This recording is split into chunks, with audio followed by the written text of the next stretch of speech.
Hello दोस्तों, welcome back to my channel. मैं थोल्ला भाई पीके में आपका स्वागत है। तो दोस्तों, आज हम नामकरण की अपक्रियाओं के बारे में डिस्कस करेंगे। जैसा कि पहली अपक्रिया है कैनिज़ारो अभिक्रिया। ठीक है, क्या लिखना है और कैसे लिखना है वो सारी चीज़ मैं बता रहा हूँ। सबसे पहली चीज़ आपको क्या पता होना चाहिए कैनिज़ारो अपक्रिया के बारे में। देखो, आपको लिखना है कि कैनिज़ारो अपक्रिया में ऐसे एल्डिहाइड में लेना है। ठीक है, ऐसे एल्डिहाइड में लेना है जिनके पास अल्फा हाइड्रोजन परमाणु उपस्थित नहीं होता है। फिर से समझ लीजिए मैं क्या कह रहा हूँ। हमको ऐसे एल्डिहाइड लेने हैं। ठीक है, ऐसे एल्डिहाइड लेने हैं जिनके पास अल्फा हाइड्रोजन परमाणु उपस्थित नहीं होता है। इसकी क्रिया अगर हम NaOH या KOH के साथ करा देते हैं की उपस्थिति में करा देते हैं तो आपका जो एल्कोहल या कार्बोक्सिलिक अम्ल, ठीक है, या तो एल्कोहल या कार्बोक्सिलिक अम्ल के लवण प्राप्त होते हैं। पहली चीज़ तो आपका क्या, कोई ना कोई एल्कोहल प्राप्त हो जाएगा या तो कार्बोक्सिलिक अम्ल के लवण प्राप्त हो जाएंगे, मतलब फॉर्मेट प्राप्त हो जाएगा आपका कोई ना कोई लवण। तो ऐसी अपक्रिया को कैनिज़ारो अपक्रिया कहते हैं। बस क्या याद करना है, कुछ भी नहीं याद करना है। देखो सिंपल सा है, कैनिज़ारो अपक्रिया क्या है प्रश्न में आएगा तो आपको लिखना है कि ऐसे एल्डिहाइड जिनके पास अल्फा हाइड्रोजन परमाणु उपस्थित नहीं होता है, सोडियम हाइड्रोक्साइड या पोटेशियम हाइड्रोक्साइड के साथ क्रिया करके कोई एल्कोहल और क्या बनाते हैं, कार्बोक्सिलिक अम्ल के लवण बनाते हैं। तो ऐसी अपक्रिया को कैनिज़ारो अपक्रिया कहते हैं। तो आपका रिएक्शन भी मैं बता रहा हूँ। एल्डिहाइड, तो एल्डिहाइड क्या, देखो एल्डिहाइड होता है आपका CHO होता है, पर इसके साथ CH3 ये नहीं लगा होना चाहिए। मतलब ये आपका क्या होता है, ये आपका होता है अल्फा हाइड्रोजन परमाणु, तो ये नहीं लगा होना चाहिए। तो एल्डिहाइड आपका एक फॉर्मेल्डिहाइड तो है। HCHO ये आपका क्या, ये आपका फॉर्मेल्डिहाइड है। अगर इसकी क्रिया NaOH से करा देते हैं, NaOH से करा देंगे तो कह रहा है कि कोई ना कोई एल्कोहल बनना चाहिए। तो एल्कोहल आपका बन जाएगा CH3OH। देखो यहाँ पे OH लिखा है, CH3 कहाँ से आएगा, हम 2 से कर लेते हैं गुणा।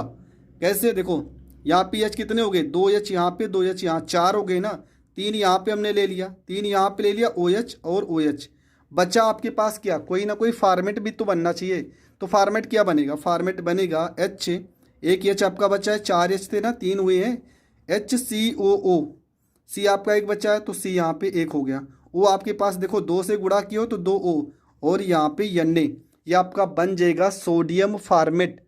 तो ये रिएक्शन आपका हो गया कंप्लीट। मैंने रिएक्शन का टिप्पणी क्या लिखना है, रिएक्शन कैसे करना है, सारी चीज़ क्लियर कर दी। देखो, हम फॉर्मेल्डिहाइड की क्रिया अगर सोडियम हाइड्रोक्साइड से कराएंगे तो मेथिल अल्कोहल के साथ सोडियम फॉर्मेट प्राप्त होता है, और यह अभिक्रिया कैनिज़ारो अभिक्रिया कहलाती है। तो देखो मैंने यहाँ पर लिखा भी है टिप्पणी में कि केवल ऐसे एल्डिहाइड जिनके पास अल्फा हाइड्रोजन परमाणु उपस्थित नहीं होता है, सांद्र NaOH या सांद्र KOH की उपस्थिति में ऑक्सीकृत या अपचयित होकर एल्कोहल व कार्बोक्सिलिक अम्ल या Na मतलब सोडियम के लवण बनाते हैं।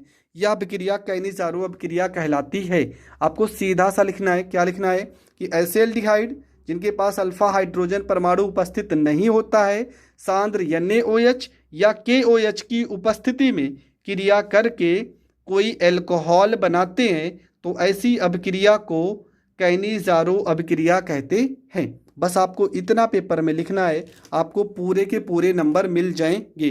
तो रिएक्शन क्या होगा, हम HCHO प्लस में NaOH की क्रिया कराते हैं तो बनेगा क्या, ठीक है, आपका बनेगा H कितने 2, तो यहाँ पे 2 से करेंगे गुणा तो बन जाएगा आपका CH3OH प्लस में HCOONA, ये आपका सोडियम फॉर्मेट बन जाएगा। तो रिएक्शन और टिप्पणी आप दोनों टॉपिक को बहुत अच्छे से समझ गए होंगे। ये आपका क्या है, तो ये आपका है फॉर्मेल्डिहाइड। ठीक है, फॉर्मेल्डिहाइड इसका नाम है, इसका नाम तो पता है सांद्र NaOH है, सोडियम हाइड्रोक्साइड इसका नाम क्या है, मेथिल एल्कोहल इसका नाम है, मेथिल एल्कोहल इसका नाम है। इसका नाम अगर लिखना चाहो तो Na लिखा है, Na क्या होता है, सोडियम होता है, तो यहाँ पे सोडियम हो जाएगा और फॉर्मेट हो जाएगा। और ये सोडियम फॉर्मेट आपका क्या है, एक प्रकार से लवण है। तो पूरा रिएक्शन आप समझ चुके हैं, जितना मैंने बताया है पेपर में आपको इतना लिखकर आना है। तो ये रिएक्शन आपका हो गया कंप्लीट। अगला आपका जो रिएक्शन है यहाँ पे लिखा है उर्टज फिटिंग अभिक्रिया। देखो इसके बारे में आपको क्या समझना है। जब एल्किल हैलाइड या एरिल हैलाइड, देखो जब एल्किल हैलाइड या व एरिल हैलाइड सोडियम धातु के साथ शुष्क ईथर की उपस्थिति में अभिक्रिया करते हैं तो क्या बनाते हैं, एल्किल एरीन बनाते हैं, और यह अभिक्रिया उर्टज फिटिंग अभिक्रिया कहलाती है। देखो रिएक्शन का मतलब समझते हैं। देखो प्रश्न में क्या कह रहा है कि एल्किल के लिए हम क्या लिखते हैं, तो यहाँ पे लिखते हैं आर। एल्किल के लिए आप क्या लिखते हो, आर। और एल्किल हैलाइड तो यहाँ पे चलो हम यक्स मान लेते हैं, कोई ना कोई हाइड्रोजन होगा। फिर कह रहे हैं कि सोडियम धातु, तो यहाँ पे Na हो गया। सोडियम धातु के साथ व एरिल हैलाइड, एरिल के लिए हम क्या लिखेंगे, AR लिखेंगे, हैलाइड के लिए हम यक्स लिख देते हैं। उपस्थिति क्या रहेगा, शुष्क ईथर रहेगा, शुष्क ईथर। तो बनेगा क्या, देखो आर के साथ ये AR जुड़ जाएगा, आर के साथ आपका जुड़ गया AR हो गया, प्लस में यक्स यहाँ पे 2 है तो Na को भी करते हैं 2, प्लस में 2Na यक्स हो जाएगा। और यही तो लिखा है कि जब एल्किल हैलाइड एरिल हैलाइड के साथ सोडियम धातु की उपस्थिति में सोडियम धातु के साथ शुष्क ईथर की उपस्थिति में क्रिया करते हैं तो क्या बनता है, एल्किल एराइल बनता है। और यह अभिक्रिया उर्टज फिटिंग अभिक्रिया कहलाती है।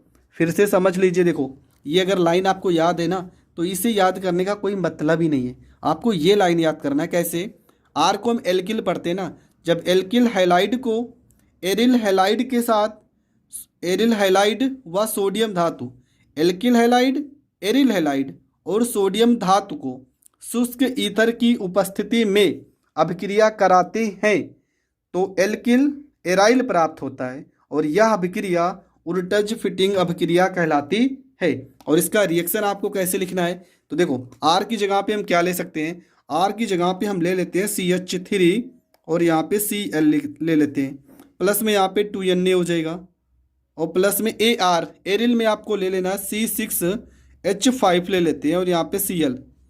उपस्थिति आपका शुष्क ईथर ही रहेगा, शुष्क ईथर यहाँ पे आपको लिख देना है। तो R क्या है आपका, CH3 है ना, तो इसको मैं से लिख सकते हैं C6H5 CH3 एक साथ हो जाएगा, प्लस में 2NaCl एक साथ हो जाएगा, और ये आपका रिएक्शन हो गया। आप अगर ऊपर वाला लाइन भी लिख के आओगे ना तब भी आपको पूरे नंबर मिलेंगे। आप चाहे ऊपर वाला ये रिएक्शन करके आओ, ये तो समझ लो एक प्रकार से फार्मूला है इसका, इस रिएक्शन का एक प्रकार से फार्मूला है, और ये आप एग्जाम्पल है इसका। तो नाम क्या है इसका नाम, तो CH3Cl क्या है, इसका नाम है मेथिल क्लोराइड नाम है इसका, मेथिल क्लोराइड इसका नाम हो जाएगा। इसका नाम क्या है, C6H5Cl फिनाइल क्लोराइड हो जाएगा। ये आपका क्या है, तो ये आपका टालुइन है, ठीक है, ये आपका टालुइन है, और ये आपका सोडियम क्लोराइड है, ठीक है।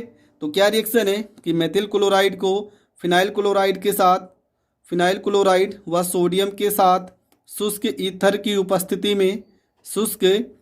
की उपस्थिति में क्रिया कराते हैं तो टालुइन प्राप्त होता है। यह अभिक्रिया उर्टज फिटिंग अभिक्रिया कहलाती है। तो आपको ये भी लिख के आ सकते हो। देखो रिएक्शन बहुत सरल है, पर आपको समझना है कि आपको लिखना कैसे है। अगर आप लिखने का तरीका समझ जाओगे तो आप हर एक रिएक्शन को कर ले जाओगे। तो सबसे पहली चीज़ आपको ये रिएक्शन का फार्मूला पता होना चाहिए। फार्मूले की सहायता से आप हर एक रिएक्शन को चुटकियों में कर सकते हो, सेकेंडों में कर सकते हो। तो ये रिएक्शन भी आपका हो गया कंप्लीट। देखते हैं अगला रिएक्शन। तो आपका अगला रिएक्शन है, लिखा है फिटिंग अभिक्रिया। अब देखो इसके बारे में आपको क्या करना है, लिखना है जब एरिल हैलाइड, इसको हम हेलो एरीन भी पढ़ते हैं।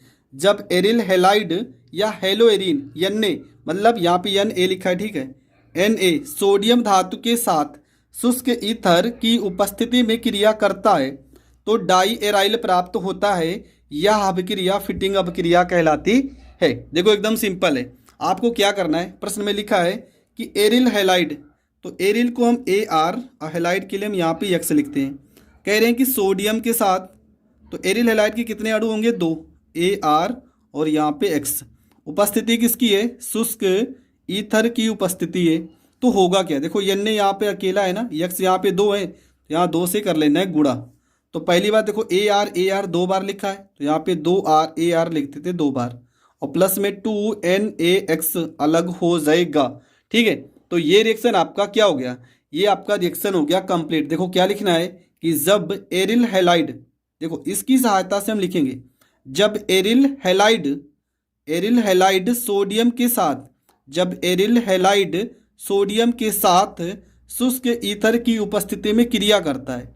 तो देखो 2 बार मिला ना, तो लिखो क्या लिखियो, डाई एराइल प्राप्त होता है। यह अभिक्रिया फिटिंग अभिक्रिया कहलाती है। बस इतना तो आपको पेपर में लिखना है, आपको पूरे के पूरे नंबर मिल जाएंगे। जितना मैं कह रहा हूँ जैसे मैंने लिखा है सेम ऐसे ही आपको पेपर में लिखने हैं, आपको पूरे के पूरे नंबर मिलेंगे, मैं गारंटी के साथ कह रहा हूँ। अब आपको यहाँ पे एरिल का एग्जाम्पल लिख देना है क्या, चलो हम लिख लेते हैं C6H5 यहाँ पे Cl प्लस में 2Na, तो यहाँ पे 2Na हो जाएगा, प्लस में फिर से आपको यही लिखना है C6H5Cl, उपस्थिति आपका शुष्क ईथर, ये जरूर लिखना है शुष्क ईथर C6H5 2 बार है ना, तो इसको हम ऐसे भी लिख सकते हैं C6H5 और C6H5 प्लस में 2NaCl अलग हो जाएगा, 2NaCl अलग हो जाएगा। देखो ये 2 बार लिखा है फिनाइल, तो इसको हम डाई फिनाइल भी पढ़ सकते हैं, डाई फिनाइल पढ़ सकते हैं, फिनाइल ये फा है, ठीक है, डाई फिनाइल, ये आपका क्या हो जाएगा, फेनिल क्लोराइड हो जाएगा, या बेंजीन क्लोराइड भी इसको पढ़ सकते हैं। देखो ये रिएक्शन भी आपका हो गया कंप्लीट, कुछ भी नहीं करना है, सीधा सा है कि जब एरिल हैलाइड को सोडियम धातु के साथ शुष्क ईथर की उपस्थिति में क्रिया कराते हैं तो डाई फिनाइल प्राप्त होता है, डाई एराइल, ठीक है, ए आर को हम एराइल पढ़ेंगे, डाई एराइल प्राप्त होता है। यह अभिक्रिया फिटिंग अभिक्रिया कहलाती है। इतना ज़्यादा सरल तरीके से मैं आपको याद करा रहा हूँ, आपको हर एक रिएक्शन याद हो जाने चाहिए। तो ये रिएक्शन भी आपका हो गया कंप्लीट। तो ये रिएक्शन अगर आपको तैयार हो गया, आई होप आपको 3 के 3 रिएक्शन बहुत अच्छे से समझ में आए होंगे। अगर आ गए हैं तो वीडियो को ज़्यादा से ज़्यादा लोगों तक शेयर करें, और चैनल पर नए हैं तो चैनल को सब्सक्राइब करें।